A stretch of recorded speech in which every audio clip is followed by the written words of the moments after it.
मेरी भाषा हिंदी भाषा में आप सभी का स्वागत है।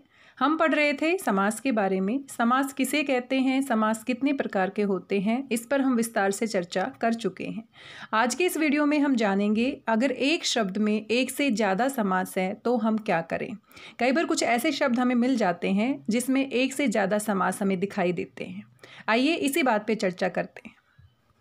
इस प्रकार के शब्द ज़्यादातर द्विगु समास में, कर्मधारय समास में और बहुव्रीहि समास में होते हैं। अव्ययीभाव समास में, द्वंद्व समास में और तत्पुरुष समास में इस तरह के शब्द कम देखे जाते हैं। आइए सबसे पहले देखते हैं द्विगु समास और बहुव्रीहि समास में क्या अंतर होता है। कई बार ऐसा भी होता है कि एक ही शब्द में हमें लगता है द्विगु समास भी है और उसी शब्द में हमें लगता है बहुव्रीहि समास भी है। तो सबसे पहले इन दोनों के बीच का अंतर स्पष्ट करना जरूरी है। द्विगु समास में समस्त पद का पहला पद गौण होता है और उत्तर पद प्रधान होता है, यानी द्विगु समास में दूसरा पद प्रधान होता है। लेकिन बहुव्रीहि समास की परिभाषा के अनुसार दोनों ही पद गौण होते हैं, यानी कोई तीसरा ही पद इसमें प्रधान होता है।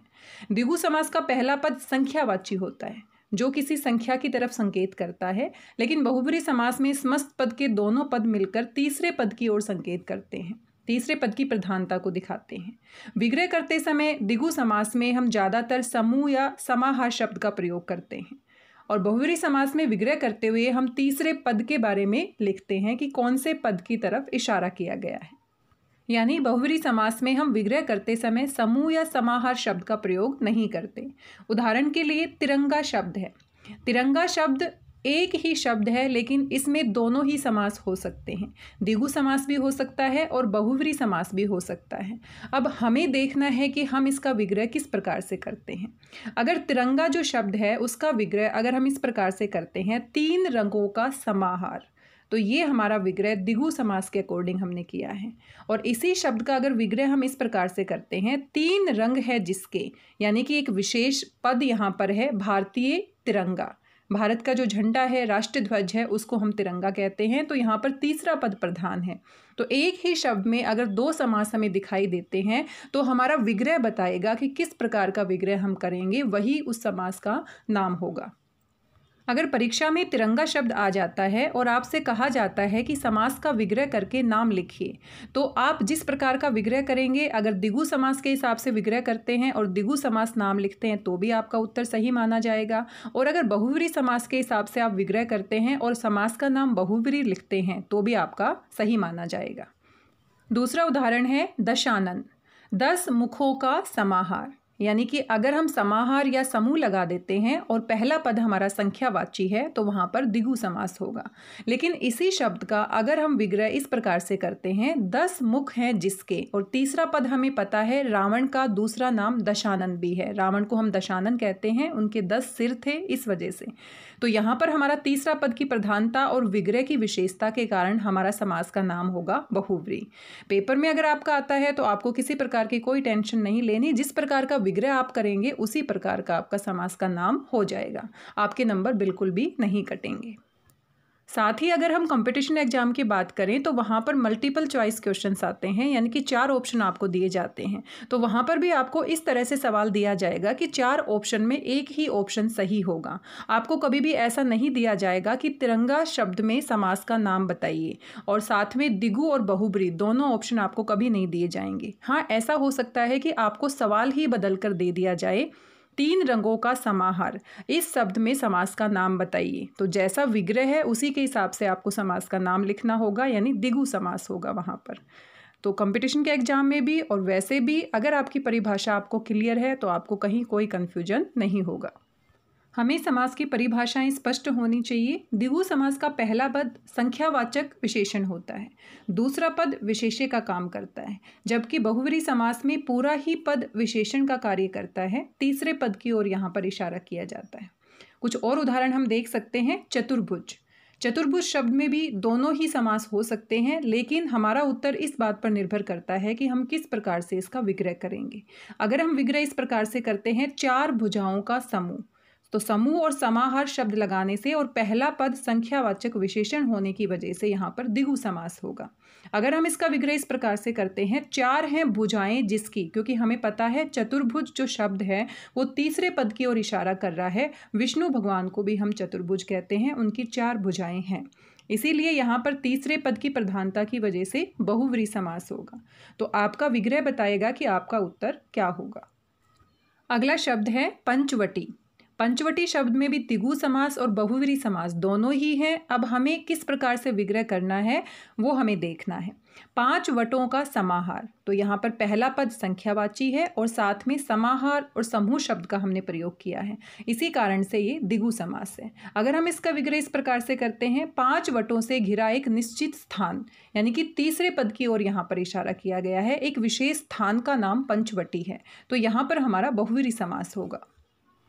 पंचवटी एक विशेष स्थान का नाम है जहां पर राम, लक्ष्मण और सीता वनवास के समय पर रुके थे।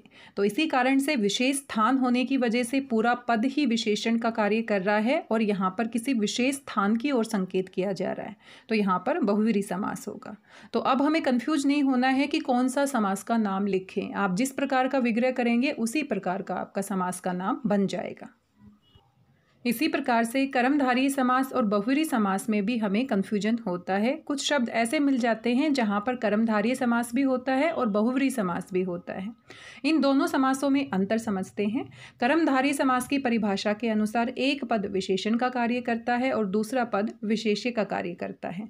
एक पद उपमान हो सकता है और दूसरा पद उपमेय हो सकता है। उदाहरण के लिए नील गगन, नीला गगन, यानी यहाँ गगन की विशेषता बताई गई है कि वह नीला है। इसी प्रकार से चरण कमल, चरण यहाँ उपमेय है और कमल यहाँ उपमान है। इसके बारे में हम विस्तार से चर्चा कर चुके हैं, आप पिछला वीडियो देख सकते हैं। कर्मधारय समास की परिभाषा आप वहाँ से देख सकते हैं। इसी प्रकार से बहुव्रीहि समास की परिभाषा, जिस समास में दोनों पद प्रधान ना होकर कोई तीसरा ही पद प्रधान होता है उसे हम बहुव्रीहि समास कहते हैं। उदाहरण के लिए चक्रधर, चक्र को धारण करने वाला, और तीसरा पद यहाँ पर हमारा है श्री कृष्ण। श्री कृष्ण का दूसरा नाम है चक्रधर, या विष्णु को भी हम चक्रधर कहते हैं। तो इसी प्रकार से दोनों की परिभाषा स्पष्ट हो जाती है और पेपर में अगर ऐसा शब्द आ जाता है जहाँ पर कर्मधारय समास भी हो सकता है, बहुव्रीहि समास भी हो सकता है, तब हमें अपने विग्रह पर ध्यान देना है। उदाहरण के लिए नीलकंठ, नीलकंठ में कर्मधारय और बहुव्रीहि दोनों ही समास हो सकते हैं। अब हमें विग्रह करना है और विग्रह के हिसाब से समास का नाम लिखना है। नीलकंठ, नीला है जो कंठ, यानी कि यहाँ पर कंठ की विशेषता नीला बताई गई है, तो यहाँ पर हमारा कर्मधारय समास है, विशेषण और विशेष्य का जोड़ा बन रहा है। इसी प्रकार नीलकंठ का विग्रह अगर हम इस प्रकार से करते हैं, नीला है कंठ जिसका, यानी भगवान शिव, तो यहाँ पर हमारा बहुव्रीहि समास हो जाएगा। एक ही शब्द में दोनों समास हो सकते हैं। लंबोदर, मोटे पेट वाला, लंबे उदर वाला, उदर होता है पेट, तो कर्मधारय समास, पेट की विशेषता बताई गई है कि वो लंबा है या मोटा है। अगर हम इसका विग्रह इस प्रकार से करते हैं, लंबा है उदर जिसका, यानी भगवान गणेश का पर्यायवाची शब्द है, तो तीसरा पद प्रधान है, इसी कारण से यहाँ पर बहुव्रीहि समास हो सकता है। तो बहुव्रीहि समास और कर्मधारय दोनों ही हो सकते हैं एक शब्द में, हमें विग्रह करके उनका अंतर स्पष्ट करना है। कुछ और उदाहरण आप देख सकते हैं। त्रिलोचन, 3 नेत्र, यानी कर्मधारय समास है, नेत्र कितने हैं 3, और 3 नेत्रों का समाहार, तो इसमें द्विगु भी हो सकता है, तो कर्मधारय और द्विगु भी हो सकता है। चतुर्भुज, 4 भुजाएं, तो कर्मधारय समास है क्योंकि भुजाओं की विशेषता है कि वो 4 हैं। इसी प्रकार से 4 भुजाओं का समाहार, तो यहाँ पर द्विगु समास बन जाता है। चौराहा, 4 राहें, तो यहाँ कर्मधारय समास है, 4 राहों का समाहार, तो यहाँ पर हमारा द्विगु समास बन जाता है। यानी एक ही शब्द में 2 समास हो सकते हैं, उसके विग्रह पर निर्भर करता है कि हम किस प्रकार से उसका विग्रह करते हैं और समास का नाम लिखते हैं। द्विगु समास और कर्मधारय समास के कुछ और उदाहरण आप देख सकते हैं। नवरत्न, 9 रत्नों का समूह, ये द्विगु समास है, इसका हम कर्मधारय समास भी बना सकते हैं। नव रत्न यानी 9 रत्न, रत्नों की विशेषता क्या है कि वो 9 है संख्या में। चतुर्वर्ण, 4 वर्णों का समूह, ये हमारा द्विगु समास है, लेकिन साथ में हम इसको कर्मधारय भी कह सकते हैं क्योंकि जो वर्ण है वो कितने हैं 4, तो 4 यहाँ पर विशेषता भी हो सकती है और संख्यावाची विशेषण है, इस कारण से द्विगु समास भी हो सकता है। पुरुषोत्तम, पुरुषों में है जो उत्तम, ये हमारा कर्मधारय समास है। रक्तोत्पल, रक्त है जो उत्पल, ये हमारा कर्मधारय समास है। साथ ही पुरुषोत्तम में बहुव्रीहि समास भी हो सकता है, क्योंकि हम जानते हैं भगवान राम को हम पुरुषोत्तम कहते हैं, पुरुषों में सबसे उत्तम माने जाते हैं। तो अगर हम इसका विग्रह इस प्रकार से करते हैं, पुरुषों में जो है उत्तम, और तीसरे पद को हम लिख देते हैं श्री राम, तो ये हमारा बहुव्रीहि समास भी हो जाएगा। रक्तोत्पल, रक्तोत्पल होता है लाल रंग का कमल, तो लाल रंग का कमल का जो फूल है वो विशेष कमल का फूल है। तो अगर हम इसका विग्रह इस प्रकार से करते हैं, लाल है जो उत्पल यानी कमल का फूल, और ब्रैकेट में अगर हम लिख देते हैं कोई विशेष फूल, तो यहाँ पर हमारा बहुव्रीहि समास भी हो जाता है। इसी प्रकार के कुछ और शब्द भी आप यहाँ पर देख सकते हैं। चौमासा, 4 मासों का समूह यानी द्विगु समास हो जाएगा। 4 मास है जिसमें, यानी कि एक विशेष प्रकार की ऋतु है जिसमें 4 महीने होते हैं, चौमासा हम कहते हैं, वर्षा ऋतु को कहते हैं। तो यहाँ पर बहुव्रीहि समास हो जाएगा। जैसा हम विग्रह करेंगे वैसा ही हमारा समास का नाम बन जाएगा। अष्टाध्यायी एक बहुत ही विशेष पुस्तक है। 8 अध्यायों का समूह, अगर हम सिर्फ इतना विग्रह करते हैं कि 8 अध्यायों का समूह या समाहार, तो हमारा द्विगु समास हो जाएगा।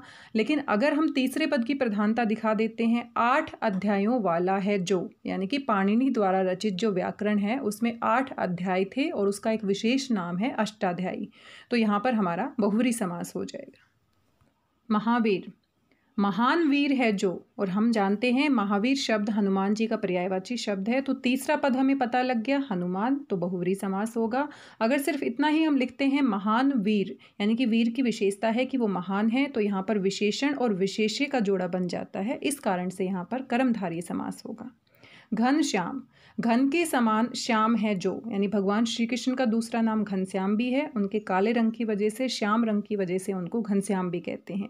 तो यहाँ पर तीसरे पद की प्रधानता हमने दिखा दी है, तो बहुव्रीहि समास हो जाएगा। अगर इसका विग्रह सिर्फ इतना करते हैं घन के समान श्याम, तो हमारा कर्मधारय समास हो जाएगा, क्योंकि यहाँ पर उपमेय और उपमान का जोड़ा बन जाता है।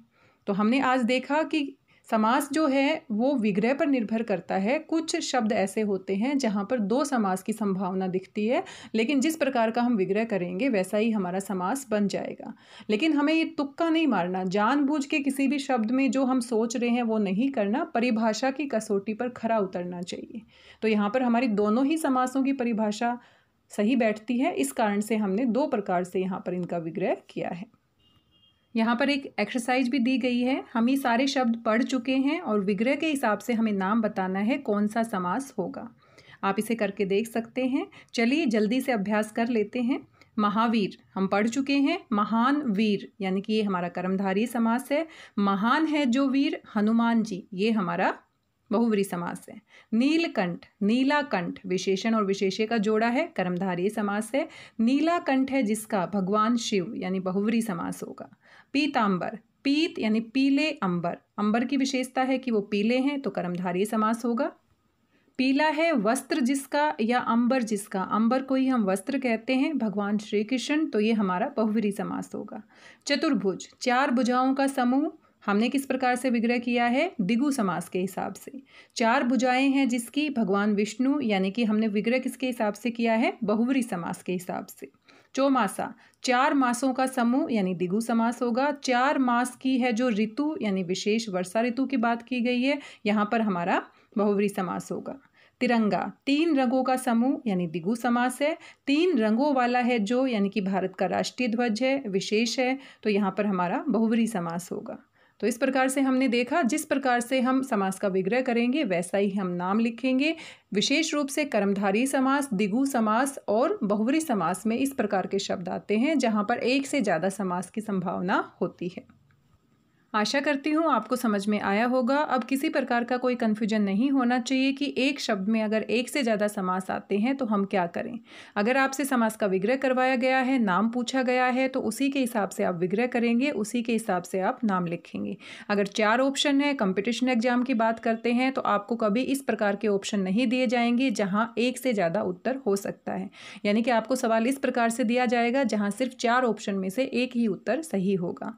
इसके लिए हमारी परिभाषाएं हमें स्पष्ट होनी चाहिए, अच्छे से हमारे सारे कंसेप्ट क्लियर होने चाहिए। वीडियो के अंत में हमेशा की तरह एक सवाल पूछा जाता है, देखते हैं आज का सवाल क्या है। त्रिनेत्र शब्द में कौन कौन से समास हो सकते हैं, विग्रह करके उनका नाम लिखिए। आपके जवाबों का मुझे इंतज़ार रहेगा। वीडियो आपको कैसा लगा फीडबैक ज़रूर दीजिएगा। मिलते हैं अगले वीडियो में एक नए टॉपिक के साथ। तब तक स्वस्थ रहिए, व्यस्त रहिए, मस्त रहिए, अपनों का ध्यान रखिए, अपना ध्यान रखिए और पढ़ते रहिए। धन्यवाद सभी का, बहुत बहुत धन्यवाद।